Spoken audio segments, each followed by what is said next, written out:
Welcome to English Speak Up Academy. I'm Alex. And I'm Emma. We are so glad you could join us today. We made this podcast especially for those who are just beginning to learn English. Today we are going to focus on helping you feel comfortable and confident speaking English at the airport. We'll cover all the basics like checking in and even how to find your gate. So let's imagine you've just arrived at the airport. What's the first thing you need to do? First, you need to check in for your flight at the check-in counter. Right, and that's where you confirm all your flight details and drop off any luggage you might have. Exactly. Are there any important words we should know for this part? Definitely. You'll need to know boarding pass, Boarding pass. Okay, which is basically the document you need to be able to get on the plane. makes sense. You'll also need to know the words luggage or baggage. Oh yeah, for our suitcases and bags. Yes, and of course, everyone needs their passport. Of course. So let's hear how all of these words are used in an actual conversation at the airport. Let's do it. Let's pretend that I'm a passenger checking in for a flight to New York, and you're the check-in agent. Sounds good. Okay, so, good morning. I'd like to check in for my flight to New York. Good morning. May I see your passport and boarding pass, please? Sure, here they are. Thank you. Do you have any luggage to check in? Yes, I have one suitcase. Okay, please place your suitcase on the scale. All right. Your flight departs at 10:30 a.m.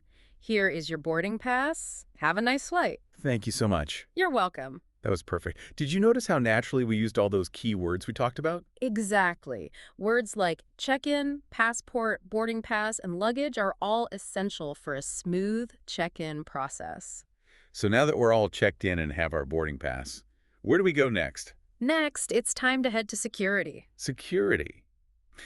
Do you have any advice for how to make going through security a little bit easier? Stay calm, be polite to the officers, and just follow their instructions. Good advice. There's some specific vocabulary we need to learn for going through security.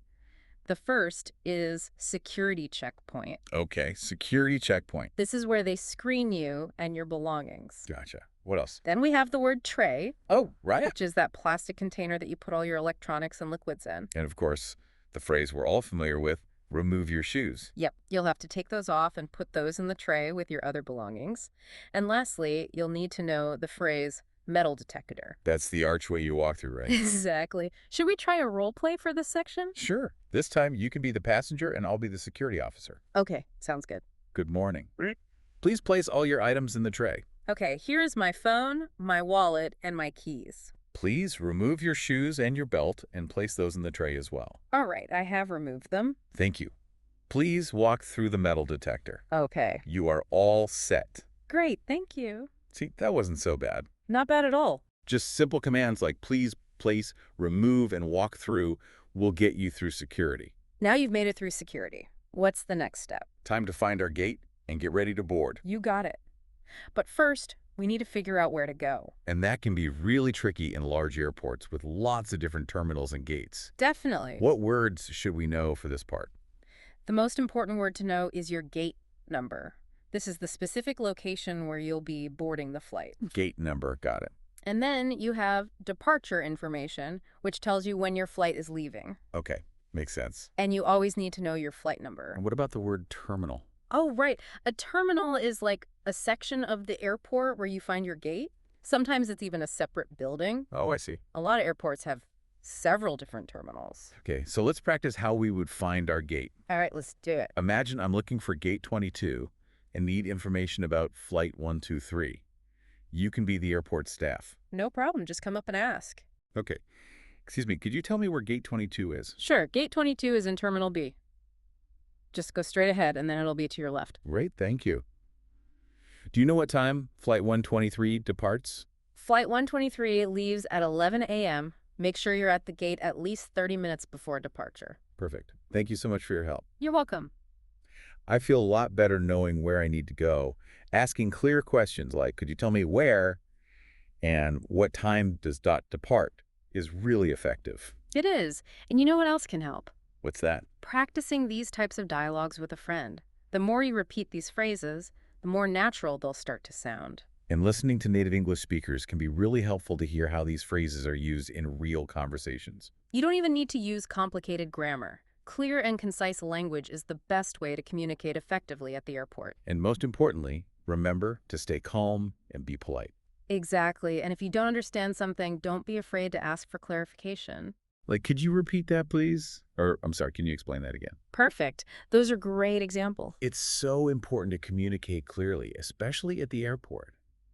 But what happens when something unexpected happens? Hmm, that's a great question. It's something we'll definitely address in part two. It's true. Sometimes things don't always go as planned at the airport.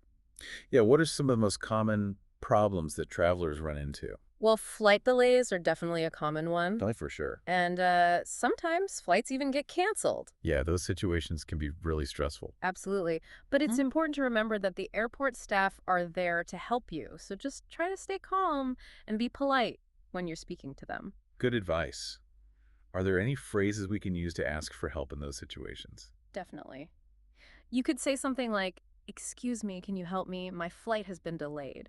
Okay, what if I'm worried about missing a connecting flight because of a delay? You could say, "I'm concerned I might miss my connecting flight because of this delay. What are my options?" So it's important to be really clear and concise when you're explaining the problem. Yes, absolutely. And always remember to use please and thank you to show your appreciation for their help. Now, we've talked a lot about speaking English at the airport, but what about listening? Oh, listening is so important too. Airports are constantly filled with announcements, and they're often in English. And sometimes those announcements are hard to understand, especially with all the background noise. Yeah, it can be tough. My advice is to try to focus on keywords and phrases. A lot of times, announcements repeat important information like gate numbers, flight times, and destinations. So try to listen for those key details. Okay, and what if I miss some information? Don't worry, you can always ask someone nearby for clarification. You could say something like, "Excuse me, did they just say gate 34?" Or, "I'm sorry, I didn't hear the departure time." Right, people are usually pretty happy to help. You know, speaking of airports, I bet our listeners are getting hungry after all this traveling. Ooh, good point. Let's talk about how to order food at the airport. Yeah, because sometimes those airport menus can be super overwhelming, Yeah. especially if they're in English. They can be. My best advice is to look for familiar words or dishes. Most airport restaurants have some pretty standard options like sandwiches, salads, or pizza. What if I'm feeling adventurous and want to try something new? That's great. You can always ask the server for recommendations. Just ask, "What do you recommend?" or "What's popular here?" Those are always good questions to ask. Oh, and it's also important to let your server know if you have any dietary restrictions, right? Yes, definitely. You can tell them, "I'm vegetarian," or "I'm allergic to nuts." So we've got the food covered. What about drinks? What are some common phrases we can use to order drinks? Hmm. Well, you could keep it simple and just ask for water, juice, or soda. Or if you want something a little fancier, you could ask for a coffee or tea. Perfect. So we've covered ordering food at the airport. What about shopping? Oh, airports are full of shops. You can find pretty much anything you need. Souvenirs, duty-free items, snacks for your flight. What if I need help finding something specific? You can always ask the staff. Simple phrases like, "Excuse me, do you have this in a different size?" Or, "Can you tell me where the electronics are?"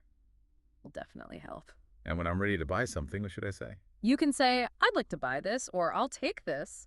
And then you'll probably need to know how to ask about payment methods, like, "Do you accept credit cards?" Good point. And I think it's important to remember that you might need your boarding pass and passport in duty-free shops. Oh, yes. Definitely good to have those handy. We've discussed so many helpful tips and phrases today for navigating the airport in English. We have. It's been really helpful. I think it might be a good idea now to shift gears a little bit and talk about the emotional side of traveling. Airports can be really emotional places. Yeah, that's true. How can we express our feelings in English in those situations? Well, I think simple expressions of gratitude or empathy can go a long way. You could say, "Thank you for your help," or "I hope you have a safe flight." What if I'm feeling overwhelmed or anxious at the airport? It's okay to say that. You could say, "I'm feeling a little lost," or "Can you help me find my way?" Remember, airport staff are trained to assist passengers, so don't be afraid to ask for help. That makes me feel better already. You know, we've really covered so many aspects of airport travel today, I know it's a lot, but it's all important stuff. for sure. I think it's time to move on to some final advice for our listeners in the last part. Hmm. We have covered so much ground today. Yeah, we started with checking in and going through security. Right, and then we talked about how to order food and go shopping at the airport. And we even touched on the emotional side of traveling, like how to deal with stress and anxiety. So as we wrap things up, Do you have any final words of advice for our listeners as they get ready for their next trip? I think the biggest thing is to just embrace the journey. Embrace the journey. Yes, because traveling can be challenging sometimes, especially when you're trying to navigate a new language and a new culture. Oh, absolutely. It can definitely feel overwhelming at times. But it's also incredibly rewarding. Just be open to new experiences. Try to connect with people from all walks of life. Yeah, meeting new people is definitely one of the best parts of traveling. Exactly. So don't be afraid to step outside your comfort zone and just enjoy the ride. Great advice. Any other final words of wisdom?